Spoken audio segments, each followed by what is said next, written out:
இன்னைக்கு நம்ம retro ரெசிபீஸ்ல Sunday dinner ரொம்ப டெலிஷியஸா ஹெல்த்தியா கேழ்வரகு இட்லியும் முளைக்கட்டின காராமணி கொடமிளகா குருமாவும் எப்படி பண்றதுன்னு பார்க்கலாம்.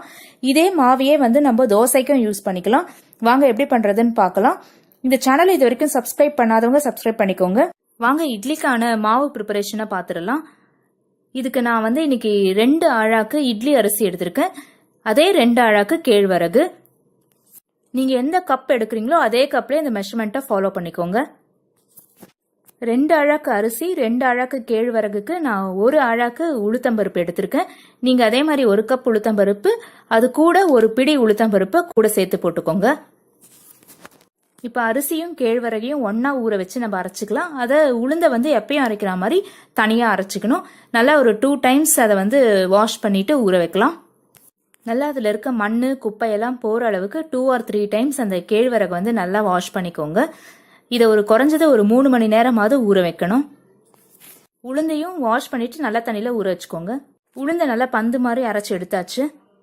இப்போ கேழ்வரகையும் அரிசியையும் ஒன்னா ஊற வச்சதை அப்படியே அரைக்கலாம். ஒரு 20 நிமிஷத்துக்கு அப்புறம் அது இந்த கன்சிஸ்டன்சில இருக்கு. இது கரெக்டா இருக்கும். கொஞ்சம் நரன்னு இருக்கணும். இப்ப அரைச்சு வச்ச அந்த உளுந்துல இந்த மாவையும் சேர்த்து நல்லா மிக்ஸ் பண்ணிக்கலாம். நான் கேழ்வரகு அரிசியிலேயே உப்பை போட்டு அரைச்சிட்டேன். நீங்க ஃபர்ஸ்ட் டைம் ட்ரை பண்ணும்போது இந்த ஸ்டேஜ்ல உப்பை சேர்த்து நல்லா கலந்துக்கோங்க. இந்த மாவு பிடிக்கிறதுக்கு குறைஞ்சது ஒரு 8லேருந்து 9 மணி நேரம் ஆகும். நம்ம இருக்கிற இடத்த பொறுத்து அந்த ஃபெர்மெண்டேஷனோட டைம் மாறும். இப்போ இதை மூடி போட்டு மூடி வச்சிடலாம். நான் யூஸ்வலா ஓவர் நைட் மூடி வச்சிருவேன்.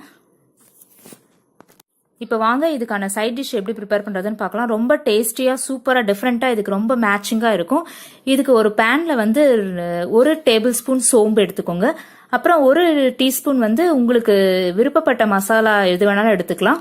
அதே மாதிரி 1 டீஸ்பூன் சீரகம், 1 டேபிள் ஸ்பூன் கசகசா, 2 பாதாம், கொஞ்சம் வேர்க்கடலை. நான் எல்லாமே 1 டீஸ்பூன் எடுத்திருக்கேன். இந்த குருமா 4லேருந்து 5 பேர் சாப்பிட்ற அளவுக்கு இருக்கும்.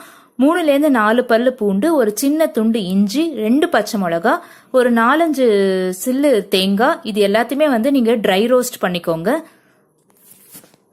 இந்த இன்கிரீடியன்ஸ் எல்லாமே நீங்க டிஸ்கிரிப்ஷன் பாக்ஸ்லயும் போய் ரெஃபர் பண்ணிக்கோங்க.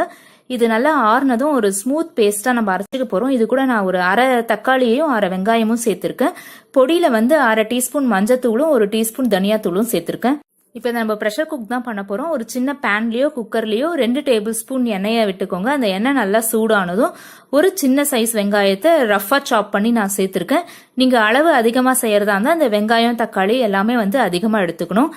அந்த மசாலா எல்லாமே நான் சொன்ன 1 டீஸ்பூன் அளவுலேருந்து நீங்க அதிகமா எடுத்துக்கோங்க. நீங்க குருமாவோட அளவு அதிகமா வேணும் அப்படின்னா ஒரு நறுக்கிய தக்காளி எடுத்திருக்கேன். அது ரெண்டுமே எண்ணெயில முதல்ல வதங்கட்டும்.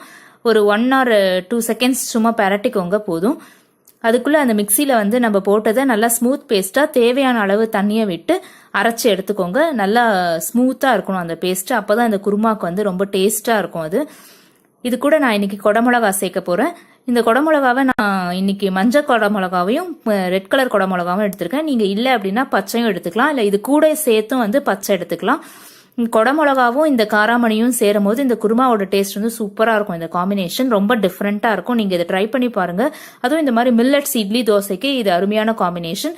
நான் இது வீட்லயே பண்ண ஸ்ப்ரவுட்ஸ். இந்த ஸ்ப்ரவுட்ஸ் எப்படி பண்றதுன்ற வீடியோவை நான் தனியா அப்லோட் பண்றேன். நீங்க ரெஃபர் பண்ணிக்கோங்க. அதையும் இதுல சேர்த்துருங்க. 1 கப் அந்த முளைவிட்ட காராமணியை சேர்த்ததுக்கு அப்புறம் எல்லாத்தையும் நல்லா மிக்ஸ் பண்ணிக்கலாம். இப்போ அந்த கலர் காம்பினேஷன் பாருங்க, பார்க்கும்போது ரொம்ப சூப்பரா இருக்கு. நல்லா மிக்ஸ் பண்ணிக்கோங்க அந்த எண்ணெயில. நீங்க எண்ணெய் அதிகமா சேர்த்துக்கிறவங்களா இருந்தீங்கன்னா 1 டீஸ்பூன் கூடையும் சேர்த்துக்கலாம். குருமாக்கு நல்லா இருக்கும். கொஞ்சம் ஹெல்த் கான்சியஸா இருந்தீங்கன்னா இதே 2 டேபிள் ஸ்பூன் போதுமா இருக்கும். இப்போ நம்ம அரைச்சு வச்ச அந்த பேஸ்ட் நான் பாருங்க ரொம்ப ஸ்மூத்தா அதை அரைச்சிருக்கேன். இதே மாதிரியே அதுல சேர்த்துருங்க. அந்த மிக்சி ஜாரையே வாஷ் பண்ணியும் சேர்த்துருங்க. இது ஒரு 1/2 கப் தண்ணி இருக்கும். இதுக்கு மேல உங்களுக்கு தண்ணி தேவைப்பட்டது அப்படின்னா அதுக்கேற்ற மாதிரி நீங்க கன்சிஸ்டன்சியை தண்ணியை சேர்த்து அட்ஜஸ்ட் பண்ணிக்கோங்க. இந்த இட்லியோட தொட்டுக்கிற குருமான்றதுனால கொஞ்சம் வாட்டரியா இருந்தாதான் அது நல்லா இருக்கும். சப்பாத்தி ரோட்டி அந்த மாதிரி சாப்பிடும் போது தான் நமக்கு கொஞ்சம் கெட்டியா அந்த சைட் டிஷ் இருந்தால் நல்லா இருக்கும். ஸோ அந்த கன்சிஸ்டன்சி உங்களுக்கு எப்படி தேவையோ அதுக்கேற்ற மாதிரி தண்ணியை ஆட் பண்ணிக்கோங்க. நான் இன்னைக்கு 1/2 கப் அதாவது 1/2 டம்ளர் தண்ணியை அந்த மிக்சி ஜாரை வாஷ் பண்ணி அதை சேர்த்துருக்கேன். கொஞ்சம் கருவேப்பிலையே சேர்த்துக்கோங்க. இப்போ அதை மூடி போட்டு மூடி வச்சிடலாம். 2 விசில் வரட்டும். இப்போ இது மார்னிங் அரைச்ச மாவு இப்போ நைட்டுக்கு கரெக்டாக ரெடி ஆயிருக்கு பாருங்க. நல்லா புசு புசுன்னு வந்திருக்கு. நான் துணி யூஸ் பண்ணாதனால கிரீஸ் பண்ணி இட்லி மோல்டில் மாவை சேர்த்துட்டேன். அந்த இட்லி ஒரு 15 மினிட்ஸ் வேகட்டும். இப்போ ப்ரெஷர் அடங்கியாச்சு. குருமாவை பார்க்கலாம். சூப்பராக ரெடி ஆயிருக்கு. இந்த குக்கரை திறக்கும் போதே சூப்பராக வாசனை வருது. முளைக்கட்டின அந்த காராமணியும் இந்த கலர் குடமிளகாவும் சேர்ந்து அந்த மசாலாவோட சூப்பராக இருக்கு சைட் டிஷ். இப்போ 10 மினிட்ஸ் ஆயாச்சு. இட்லியும் ரெடி ஆயிருக்கும். இந்த டெலிஷியஸ் டின்னர் பண்ற வீடியோ உங்களுக்கு பிடிச்சிருந்துன்னா லைக் பண்ணுங்க, ஷேர் பண்ணுங்க, சேனலை சப்ஸ்கிரைப் பண்ணுங்க. பஞ்சு மாதிரி இட்லியும் ஒரு 10 மினிட்ஸ் ரெடி ஆயாச்சு. ரொம்ப ஹெல்த்தியான டின்னர் ரெடி. வாங்க சாப்பிடலாம்.